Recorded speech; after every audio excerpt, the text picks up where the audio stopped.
At welcome sa Kayo Topics. Sa video na to ay pag-uusapan natin itong isang katanungan na ika nga namumuo sa isip ng maraming Pilipino dahil alam naman po natin na ngayon ay Hunyo na, June 2026, at aminin man natin at sa hindi, halos dumarating na po yung mga panahon na kung saan ay kailangan ng madetermina ng mamamayan kung dapat na bang umpisahan ni VP Sara ang pagiging leader ng oposisyon.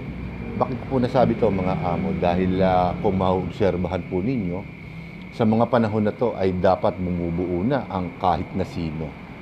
Kahit na sinong nag-aambisyon na ika nga ay kumandidato sa 2028 national election na makabuo ika nga ng isang matibay na partido para ika nga ay lumahok sa 2028 national election, lalong-lalo na at sa posisyon ng pangpanguluhan. So, itong mga nakakaraang araw, may mga mangilan-ngilan tayong mga napanood na individual na ika nga para bang umaapila na kay VP Sara na dapat na siyang mag-umpisa na tumayo bilang leader ng oposisyon, dahil kung uobserbahan ninyo, sa mga oras na to, sa mga panahon na to, ay walang direktang oposisyon na maaaring bumangga sa administrasyon ni Pangulong Bongbong Marcos, dahil halos lahat, hindi ho ba lahat, halos lahat ng inaakala nating mga maaaring tumindig bilang oposisyon ay ngayon ay nasa panig ng administrasyon. At ang nag-iisa, ika nga, namumukod tangi na tinitingala ngayon ng maraming Pilipino na posibleng maging direktang oposisyon sa administrasyon ay si VP Sara. So kaya maraming mga tao ang nagtatanong na isa ng dumami kung kailan ba mag-uumpisa na tatayo bilang leader ng oposisyon si VP Sara. Well, para sa akin, mga amo, balido itong katanungan na to, dahil siyempre dapat sa mga panahon na to nag-uumpisa ng ika nga bumangga si VP Sara sa mga kritiko na ipinupukol sa kanya ng administrasyon, dahil hindi naman maitatanggi na sa kasalukuyan ay humaharap sa maraming problema si VP Sara. Ito ay bunga ng kanyang mga kritiko na alam naman ng maraming Pilipino na ika nga sinususugan o sinusuportahan ng administrasyon. Kung na nga po yan, itong kanyang impeachment case, talagang totally pinagtutulungan na siya. At marami rin ang nakakaobserba na pati ang ika nga ilan sa mga kilalang mainstream media personalities, maging sa social media, ay pilit na siyang inilulubog. Siguro yan na rin siguro yung ika nga bunga ng maagang pagdideklara ng ika nga pagnanais na lumahok sa pangpanguluhang eleksyon. So, expected na siya ang pupumpiryahin ng halos lahat.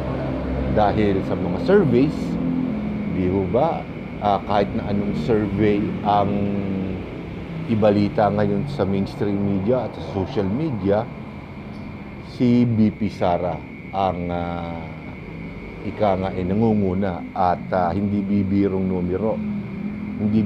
numero ang ipinakikita dito sa mga survey na to. Talagang napakalaki. So, doon sa tanong na kung kailan, di ba? Kung kailan dapat tumindig si BP Sara bilang leader ng oposisyon. Sa tingin ko, ito na po.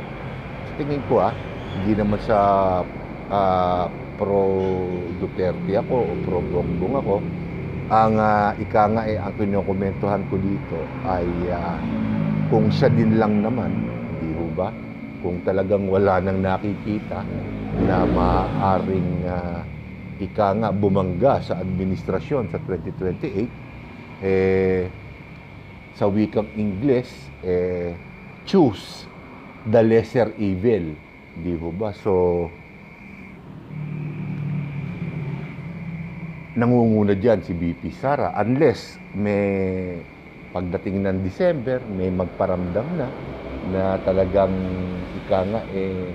may potensyal na manalo at makukuha ang tiwala, hindi ho ba, ng tao. For the time being, hindi ba, tingnan natin kung makapagbibigay tayo ng kahit gahiblaman lang na advice kay BP Sara. Sa tingin ko, dapat ngayon pa lang inuumpisahan na ni BP Sara na tumindig bilang leader ng oposisyon since ito ang hinihingi ng sa kasalukuyan ay ilang mga tao dahil naghahanap sila, hindi ho ba, naghahanap sila ng isang puwersa na maaari nilang laban sa mga Marcoses sa kanyang administrasyon. At nakikita ko na si BP Sara ang best choice nila siguro. So, ang ikalawang tanong dyan, makatutulong ba to?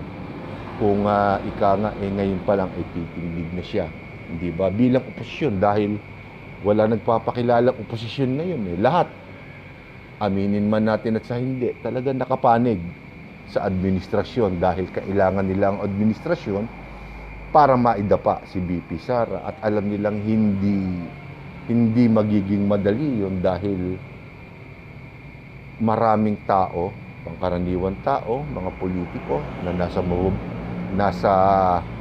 mabababang posisyon ang sumusuporta kay BP Sara. So, napakahirap ibuwal ng isang BP Sara ngayon sa mga panahon na to. At kung magiging smart siya, sa tingin ko, itong panahon na to dapat tumindig na siya. Sabihin na niya na siya ang tatayong wag na nating sabihin nag-iisang oposisyon. Sabihin na lang niya na siya ay titindig bilang oposisyon sa administrasyon. Kasi sigurado may uusbong pang iba. Hindi ho ba? So, doon naman sa tanong na kung makakatulong po ito. Sa tingin ko, sa katayuan niya ngayon, unang-una, marami na kaagad siyang magiging suporta sa tao pa lamang. Dahil nakita naman natin, maraming tao ngayon ang diskontento sa nagiging performance ni Pangulong Bongbong Marcos. Di ba? So, idagdag pa natin diyan na siyempre ang simpatya ng maraming Pilipino ay na kay dating Pangulong Rodrigo Duterte. So, plus factor sa kanya yan. At kung ngayon siya titindig bilang leader ng oposisyon, makabubuo siya ng mga puwersa na hindi niya inaakala na sumusuporta sa kanya na maaaring makatulong sa kanyang mga kinakaharap na problema niya ngayon. Unang-una na nga po yung impeachment case. Hindi ho ba? So, kung makaka-secure, hindi ho ba? Kung makaka-secure si BP Sara ng sapat na dami ng suporta sa taong bayan, may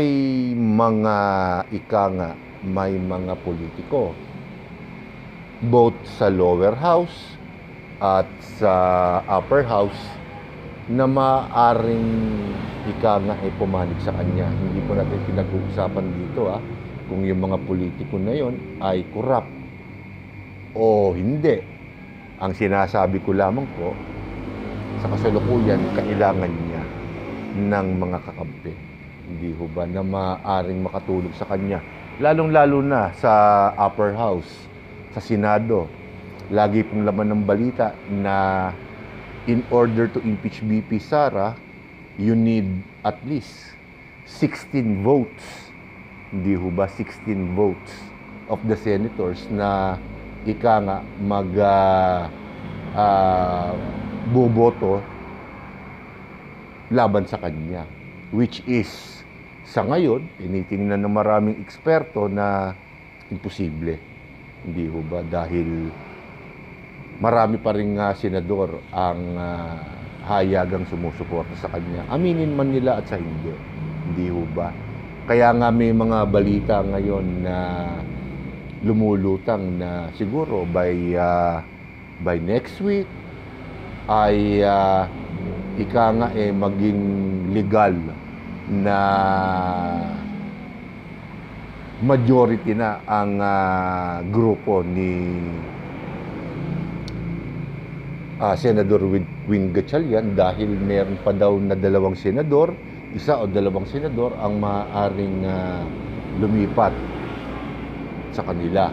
So, sinabi ko naman noon sa mga nakakaraang video ko na hindi na ako magtataka at halos masasabi ko rin na malaki ang posibilidad na magkaganon nga. Baka sa susunod na linggo ay maging legal na ang grupo ni Senator Wing Gatchalian at meron nga lumulutang na mga balita na babaguhin daw. Hindi ba? Nababaguhin daw ng bagong majority ng Senado ni Wing Gatchalian ang rules ng bilang. Hindi ba parang gagamitin nila yung pagkakataon para mabago yung mga patakaran para sa impeachment case ni VP Sara. So, maaaring ibaba nila yung numero na yan. At alam ko, nasa kapangyarihan din yan ng Senado. Hindi ko nga alam kung mangangailangan pa ng batas yan, pero impeachment case yan. So, sa pagkakaintindi ko po, ay ang Senado ang may karapatan para gawin yan. So, magiging mabigat, hindi po ba? So, ipagpalagay na natin, ilalagay na natin yung senaryo. Ilalagay na po natin dun sa senaryo na magtatagumpay ang Senado para maibaba ang numero.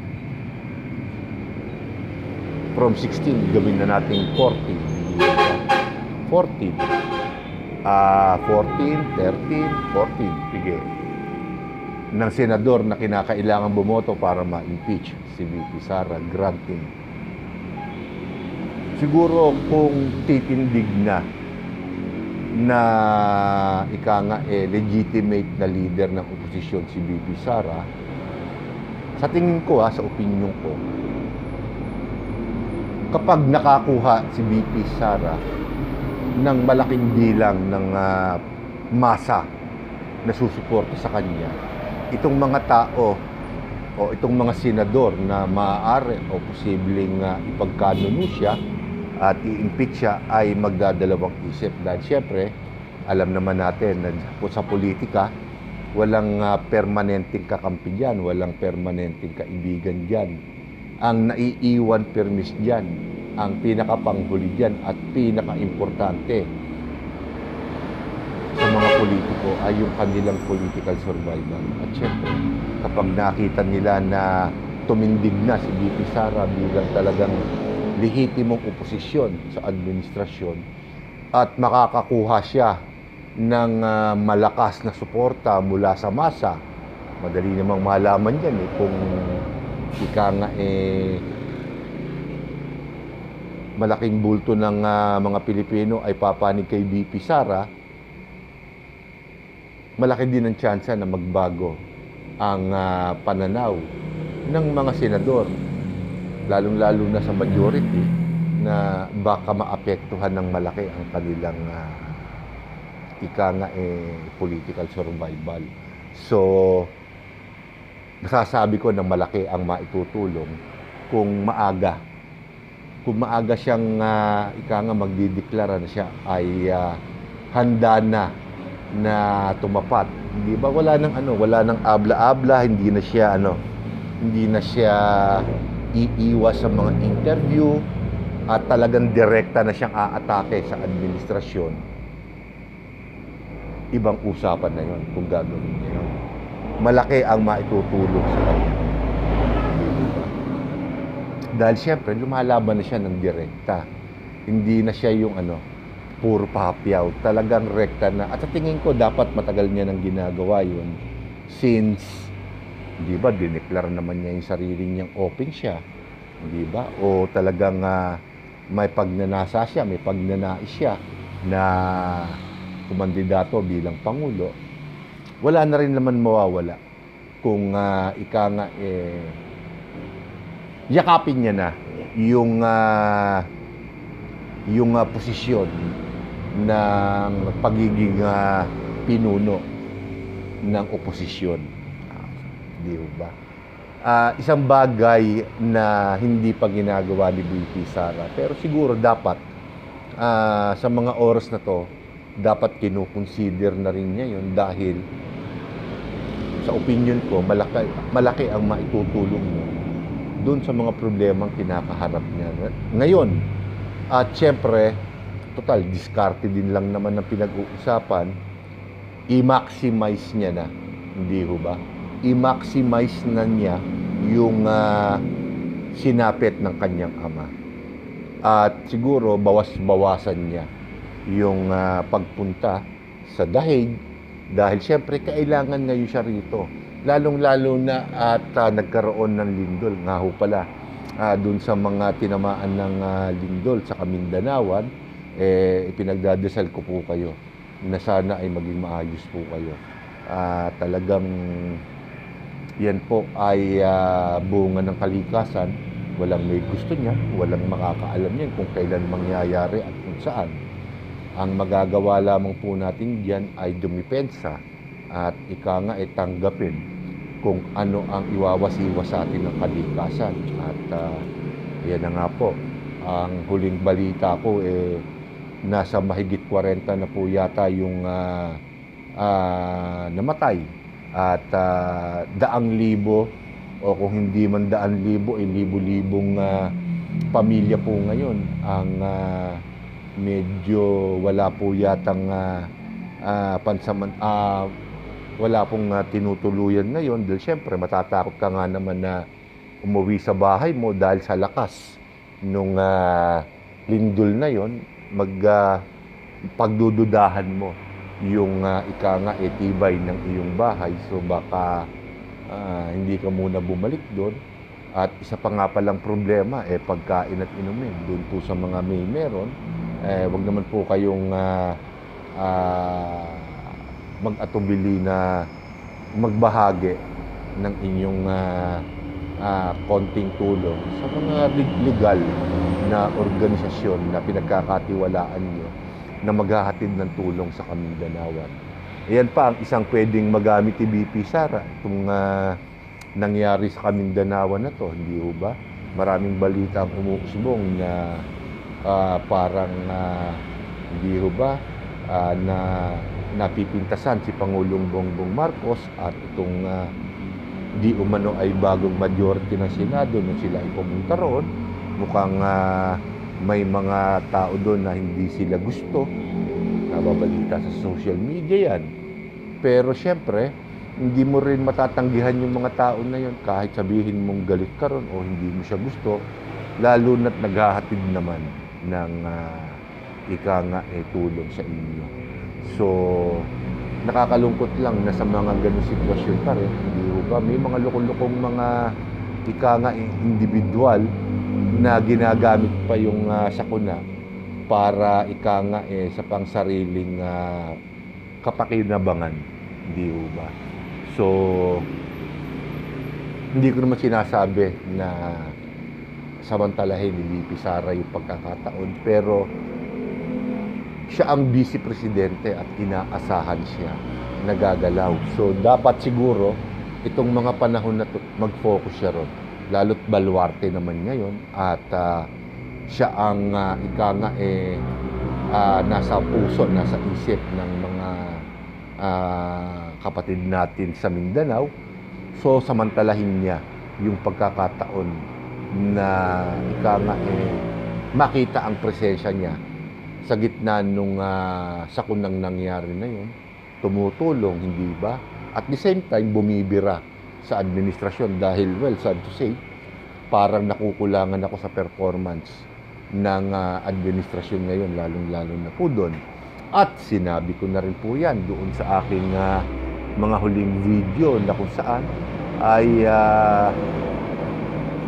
nakatutok na ang mga politiko natin sa kanilang kulay, sa kanilang political survival, at nakakalimutan na nila na ang ating bansa ay taon-taon ay dinadaanan ng sakuna. Wala po silang nagawa ngayon, hindi ho ba? Disorder